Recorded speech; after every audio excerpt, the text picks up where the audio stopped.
আলাইকুম ভাই। দুনিয়াত মানুষ এমনও মানুষ আছে ওর ঘুমাইবার জায়গা নাই, কিন্তু আল্লাহ ওর ইমন ঘুম দিছে কিন্তু ঘুমাইতে পারে না।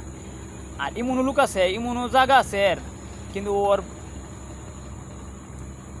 জায়গার অভাব নাই, কিন্তু আল্লাহ ওর সুখ ঘুম দিছে না, কিন্তু ওর আল্লাহ ঘুমাইবার জায়গা তুই আছে কিন্তু ওর ঘুম নাই।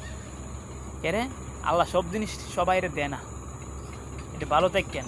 বড় লোকের ঘুম নাই কিন্তু ঘুমাইবার জায়গা আছে, ছোট লোকের ঘুম আছে কিন্তু ঘুমাইবার জায়গা নাই। এটা মনে করে লেখেন। কিন্তু কবরে আসে সবারই এক সমান অধিকার আছে, কিন্তু অধিকার ব্যবধান আছে। কবর কোনদিন দরজা নাই, জানালা নাই ভাইজান, বুঝা লেখেন। আপনি তো বড় বড় বিল্ডিং করছেন, এই জানালা তো বাতাস খান, কিন্তু অন্য বাতাসের চিন্তা করছিল আমার ইমান আর আমল দিয়ে তুইব। জান্নাতি বাতাস খাইতে ইমান আর আমল দিয়ে তুইব আপনার, বুঝছেন। ওদিন কবর দেখছেন, কের ঘুমাইবার জায়গা আছে কিন্তু কের ঘুমাইবার ঘুম আছে কিন্তু ঘুমাইবার জায়গা নাই, কের জায়গা আছে কিন্তু ঘুমাইবার সুযোগ পাইতেছে না।